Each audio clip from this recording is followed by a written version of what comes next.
So I finished this one recently and it's actually pretty decent. This might be one of the shorter ones because there's not really a theme I'm ready about this time around. Like the closest thing is just about how consistent they can keep the quality throughout the whole VN. Sure, I think one section is better than the rest, but it's not like there's these chasmic dips that some other VNs have. I wouldn't say that the title was amazing. There could have been a lot more crap slapped onto it to the point that sometimes you can consider the characters just meander about once you reflect upon it. But the 30 hours or so just went through pretty fast. So it's more like a 7 in terms of content, but I'm putting it as an 8 overall due to how little I can nitpick it outside of like subjective preferences. I'll get to that later and maybe how it fares with some other titles, but I'll go through the general plotline first.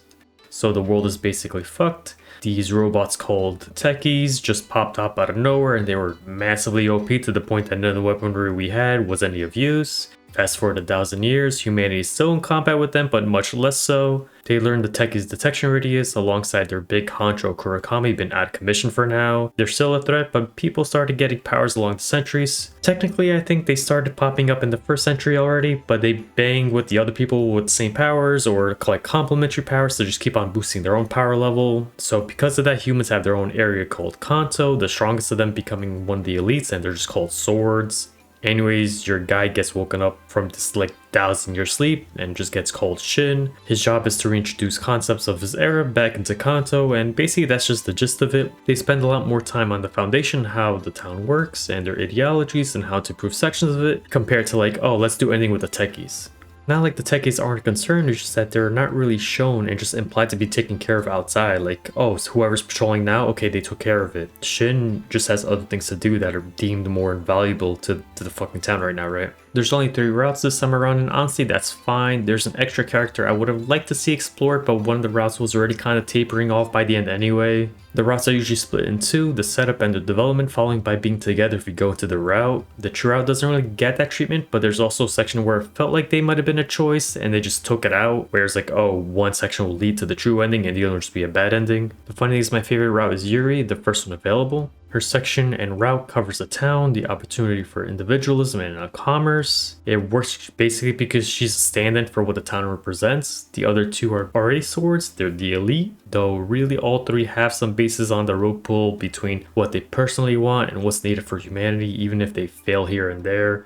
I feel like Yuri just has the better moments and just overall better flow to it. The largest issue to some just might be her personality, but even then she solves up quite a bit up to the point where like, oh, now it's her route. So I don't think anybody would really complain about it. But this is coming from someone that actually liked Chizuru from MLA, where I've only talked to like 3 other people that actually liked her. Everybody else just hates her ass, right? The twins were kind of iffy to me, but it's mostly that they're just not my cup of tea. It also felt somewhat rushed in the last third of their section. Mainly it felt like it needed one extra section between the first and the second conflict. It's like the old saying where it's like, well, we got to talking and one thing led to another and now we're just here. It's like, what the fuck? What happened? It's not really egregious enough to complain about it, but it's just something you'll notice. That third route is basically the true route, and I'm not really going to spoil it because like that's kind of the basis of what the VN's about.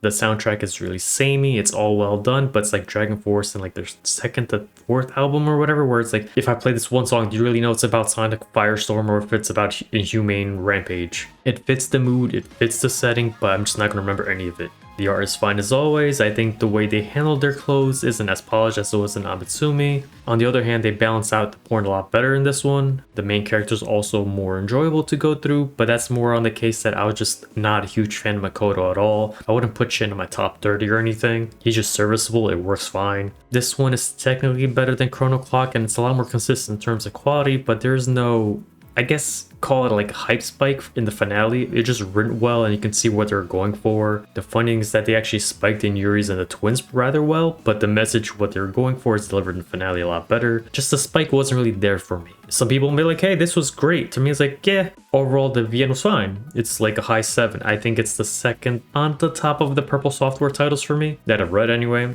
The twins was the part I liked the least. It suffers from needing a swift resolution to continue the main plot. It could have been prolonged and have that be like the main thing for their own route, but or just extend the first part like I said, but it's mainly that their section was kind of whatever. But it's probably like a subjective thing. It does have like 2 things you can use for the next route, but honestly it's not necessary. I don't think it's actually being used all that much. And it's to the point where like I assumed that's what it's going for and just didn't do it. I'll talk about it in the spoilers. I think there's a couple things they could have added to sweeten the experience, but it felt like it would have been too long for what they were going for. A lot of times it felt like they were just meandering about, but it's actually essential because it's not a battle-centric VN, it's one about reprogressing humanity, right?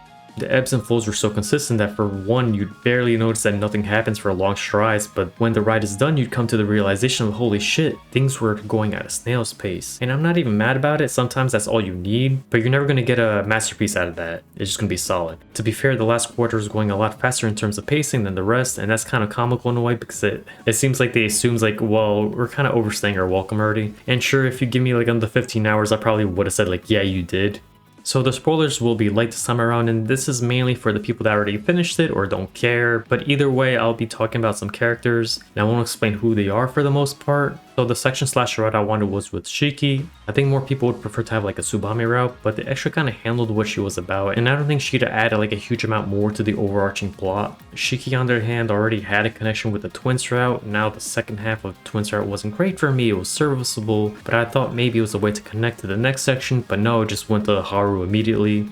Like in Yuri's route, a couple of things they brought up for the town is still brought up in the finale. In the Twins case, I think it was the idea of the steam-powered machinery and the radios. So you could say it's like, okay, after the Twins route, she started inventing more shit, and that would cause like own conflict, and that'll be your own section, but nothing happened with that. And that's kind of the gist of it. I don't really care if there was no romance at all, it's just a plot point that they don't really go far with it. It's not like they forgot about her completely, but they didn't feel like doing something with her or just wasn't in the budget. She does have a small like section in the extras as well, but it's just an H scene.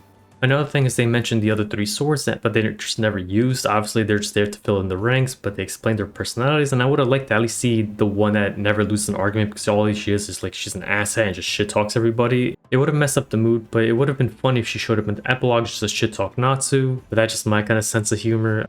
The last point was mainly on that they went on for a bit that the world had its own plan and that the Kotodama people are basically just tools for their plans. And the idea was that even though the child is technically going to be a future tool, Shin and Haru will still go with it because like it's based out of their love for each other and blah blah blah. But nothing really is done with the child. I assumed it was something along the lines of like, oh, Natsu's gonna be reincarnated alongside just having a stronger body, or maybe some techie after effect, or it becomes Natsu with zero power so she just lives her own life, or that the child gets Shin's soul, but that'd be all kinds of funny, weird shit. Because they're both kind of created from Natsu anyway, so you think that it would be a strong enough lead to do something, or to do some kind of weird shenanigans, but nothing was ever done with it.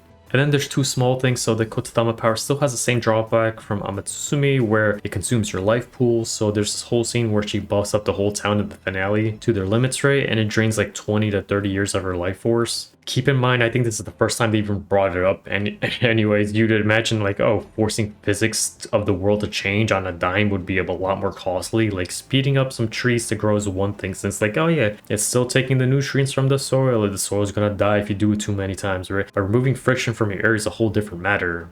The other one is that in the Twins ending, they've already killed like 4 of these Kurokamis, and it's basically saying, oh yeah, they're super OP, and they are. But the concept wasn't that, oh, the Kurokami is an overall tank or he's super OP. He just has a lot of weaponry to spam on a massively stupid level, and the only reason he lost was because Natsu could just phase out of existence. Like, well, you can't hit me for shit. It's like, yeah, great, I have all these like stun tactics and spam shit, but you can't get hit, so I'm just gonna die eventually, and that's what happens, right? So sure, the Twins are OP, but I doubt they'd survive that onslaught. They try to explain away with them taking care of like 12 of the level 3 variants. I think they're called Chikis, I forgot. But from what I remember, the power gaps between these levels are exponential. It's something to the extent of like, oh, level 1 is a car, it goes to tank, it goes to fighter aircraft, and then like a strike freedom's like, what the fuck just happened? And yeah, it's like, yeah, oh cool, you took off 12 fighter jets? Awesome. Okay, take off Strike Freedom, which has like 12 funnels shooting the shit out of you. It's like, it's not gonna work. I'm sorry. But honestly, a lot of that is just me being too anal about it. And it's just like, why are you thinking so much about it? They're OP and they're gonna win. That's it. And like, alright, fine.